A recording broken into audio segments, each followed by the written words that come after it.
Welcome to Direction Northeast. Hello, I'm Flipper Durland. This program is a presentation of the Mass Communications Department of Northeast State Community College and is produced by students through the college's video production facilities. This series of programs is designed to bring you the student perspective on events and happenings throughout Northeast Tennessee. The program is a part of the classroom and laboratory learning process for students in broadcasting and advertising public relations part of the mass communications area. Mention East Tennessee to anyone from the area and chances are good that they'll come back with the line, "Isn't that home of the Bristol Motor Speedway, the fastest half mile in NASCAR?" The answer is yes, and on this episode of Direction Northeast, we'll learn more about the racetrack and how it fills its role as a citizen of our community. Northeast State's a wonderful place to start your career in college, and the campus is beautiful, the teachers are one-on-one. It was an excellent decision to come to Northeast State. I've learned so much coming here. I love the school, and everyone is friendly here. This has been the best time of my life. I have really enjoyed being here. I think if it hadn't have been for Northeast, then I wouldn't feel as happy and as driven if I'd have chosen another school. Step by step, Northeast State is here to get you there. Enroll now at northeaststate.edu. Our guest for this episode is Mr. Kevin Triplett. Kevin grew up in Clintwood, Virginia, and later graduated from East Tennessee State University. He wrote sports for the Bristol Herald-Courier and Gaston Gazette. Following that, he worked for NASCAR as Managing Director of Business Operations. He directed the operation of the NASCAR Nextel Cup Series, Busch Series, and Craftsman Truck Series. Currently, he serves as Vice President of Public Affairs at Bristol Motor Speedway. He directs the Media and Public Relations Department as well as Government Affairs. Mr. Triplett, welcome to Direction Northeast. Thanks for having me, Flipper. Appreciate it. Oh, our pleasure. You consider yourself to be a local person. You were, like we just said, raised in Clintwood, Virginia, and later graduated from East Tennessee State. What advice would you give to other locals seeking a career in racing in NASCAR? Work hard, be willing to do what needs to be done, take that extra step. There's a work ethic in this area growing up that is prevalent throughout, and there's a reason that so many people from this area work in racing is because they put in a good, hard, honest day's work, and people want that because it's a hard sport. It's a lot of hours, a lot of long hours, a lot of tough hours, and that's what people are looking for is to have people who are willing to do that. And I don't think it's any secret why there are so many people from this area in this industry. Well, you left NASCAR after 10 years to return to East Tennessee. What values and desires forced you to make the decision to come back? Biggest reason was family. I loved my job. I had a great job running the administrative aspects of the sport inside the garage area and worked with a lot of great people. And of everything, that's the biggest thing I miss is the people. But it's a very demanding situation. You're gone 38 to 42 weekends a year, depending on your schedule, more than 240 days a year.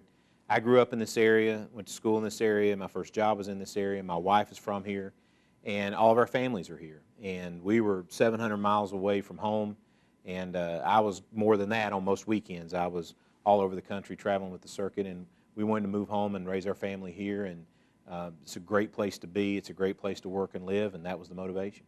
Okay. Well, how does the Bristol Motor Speedway see its relationship with the community? We take our role in the community very seriously.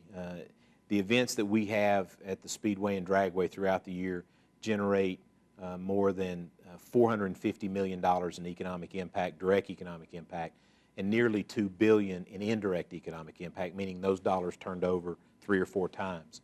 Having said that, we know that that success is not to be taken for granted, so we try to give back to the community. Most of us are involved in the local chambers of commerce, and I say local, I don't just mean Bristol, Kingsport, Johnson City, Abingdon, this whole area, because we're located here and our address is Bristol, but we're a regional entity and a worldwide business. We sell tickets in 50 states and 12 countries. So we take that role very seriously, and we give back through our Speedway Children's Charities. Just last week we gave away $650,000 to 84 regional agencies stretching from the coal fields to Greenville, and that's a regional look at things. And so because of that and because of our role in the chambers and on the local convention and visitors bureaus and with other projects going on, I'm heavily involved in the Birthplace of Country Music project in downtown Bristol. So we try to give back because we know how fortunate we are. Okay. Well, what kind of heritage does the Speedway envision itself as leaving to the community? Just as you mentioned as you were coming on, it doesn't matter where you go. 8 times out of 10, if you mention you're from this area or from Bristol specifically, they'll say Bristol Motor Speedway, and that's a badge of honor that we take it very seriously, and that's a responsibility that comes with that.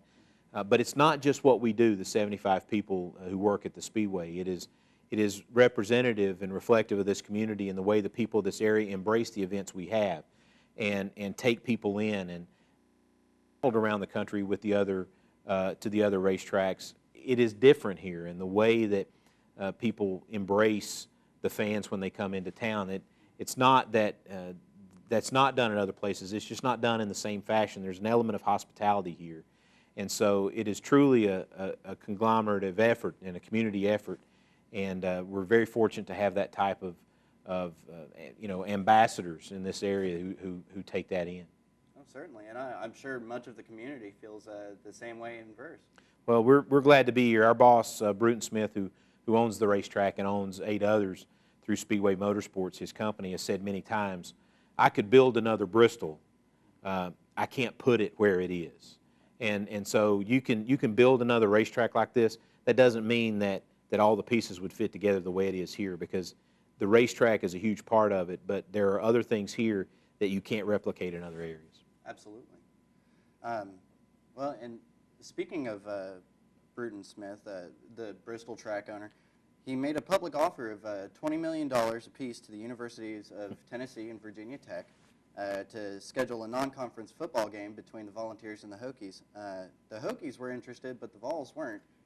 Do you see that offer or something similar like that ever going to be reissued? Well, it was a challenge that he came up with. He never stops thinking. He never stops dreaming, and successful businessmen are often like that. He's been quoted many times as saying the road to success is always under construction, because there's always something going on, and he doesn't think small. I'll give him that. And that first came about when we were redoing part of the infield and putting up a new scoreboard, and as long as everything was getting torn up, he said, well, why don't we have a football game here? Why don't we host Virginia Tech and Tennessee? Then it came up again 2 or 3 years ago. There are challenges there. We've explored those challenges. We actually have talked with Virginia Tech, and Mike Hamilton at UT's, the athletic director, is a good friend of our boss, Jeff Bird, and one of our other VPs, Logan McCabe, and it's been discussed. But there are challenges that in NCAA football and college football and conferences like the SEC and the ACC, where the 2 teams play, schedules are set, especially non-conference schedules, are set 4 and 5 years in advance. The challenge is if we tried to talk about something today, at minimum you're talking about 2013, 2014. We only have 1-year contracts with NASCAR. Traditionally, for 30 years, we've been in late August.